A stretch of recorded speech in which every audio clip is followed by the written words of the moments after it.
মেধা তালিকায় পঞ্চম স্থান অধিকার করল বালুরঘাটের ছাত্র আয়ুষ সাহা। এবছর মাধ্যমিকে সে পেয়েছে 693 নম্বর। আয়ুষ বালুরঘাট হাই স্কুলের ছাত্র।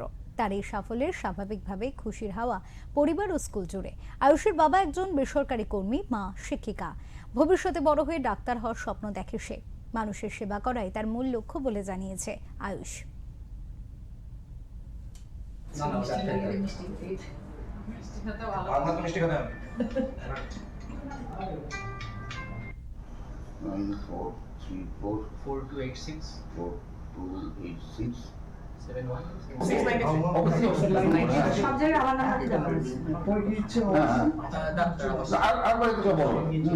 তুমি মানে এই যে খেলাটা সরাও এখান থেকে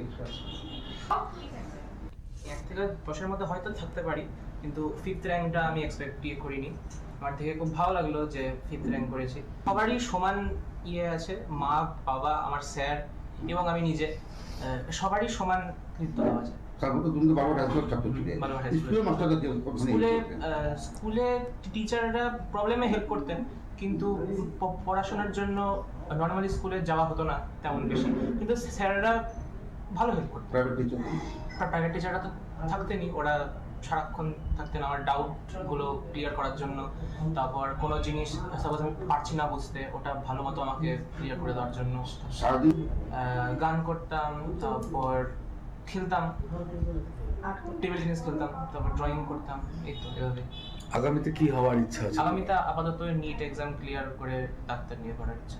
আশা করেছিলাম যে একটা র্যাঙ্ক করবে, কিন্তু রাজ্যে ফিফথ যে র্যাঙ্কটা করবে এতটা আশা ছিল না। র্যাঙ্ক করে 1 থেকে 10-এর মধ্যে থাকবে এটুকু আশা ছিল। ও ছোট থেকে মোটামুটি ক্লাস 7-এর পর থেকেই পড়ার প্রতি ওর একটা সবসময় এনার্জি ভাব, সেটা আগাগোড়া 7 থেকেই ছিল মোটামুটি। তারপরে ক্লাস 10-এ যখন মাধ্যমিক দিল, এমন অবস্থা হতো রাত্রে 12টা, 12:30, 1টা অব্দি পড়তো। আমরাই বকাবকি করতাম যে একটু ঘুমানোরও প্রয়োজন আছে। ও বলতো না, আবার সকাল 6টা, 6:30 আবার প্রাইভেট থাকতো।